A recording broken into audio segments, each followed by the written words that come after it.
Good afternoon, guys. Ano ba naman yan? Nga nakita ko na tatlong mga nanay o lola katulad ko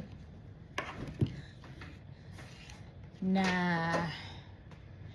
pinakita naman ninyo yung mga dapat hindi makita. Dapat asawa mo lang yan ang asawa lang ninyo ang nakakakita dyan.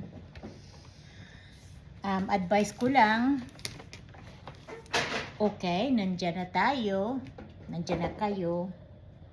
Hindi ko kayo pangangalanan, pero alam naman natin lahat na mayroon tatlong babae na dyan sa Pilipinas o kung nasa ibang bansa ka man na nag-upload ka ng ganyan. Hindi dapat mo ginawa yon. Dapat i-delete mo na lang yon. Kasi alam mo, nag-ano kayo, tumaas ang view nyo dahil sa mga lalaki na tumingin. Pero kasi siyempre tataas na naman talaga ang view yung bawat videos natin na may tumitingin na pinapanood, mataas talaga ang views. Ang tanong diyan, kapag mayroon nag-report sa inyo, kasi pwede ka i-report yan sa Facebook, kapag mayroon nag-report sa inyo kasi medyo malaswa nang in-upload ninyo, magkakaroon ka ng problema mo sa account ninyo.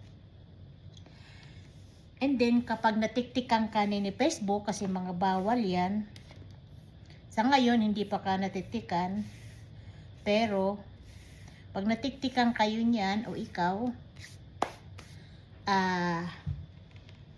baka ma-demote ka, lalo na kapag marami nag-report sa iyo.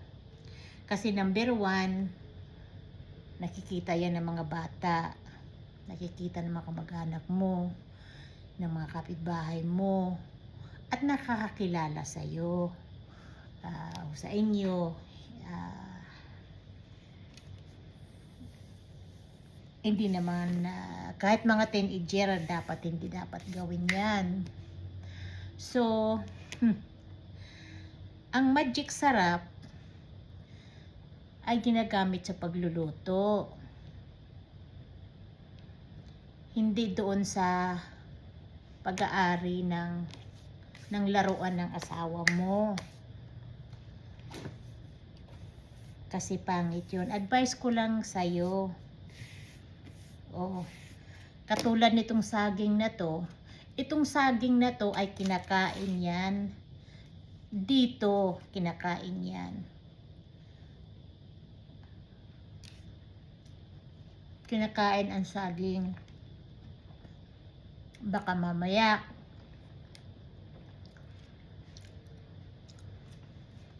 pakainin mo rin yung ano mo, nilagyan mo ng magic sarap.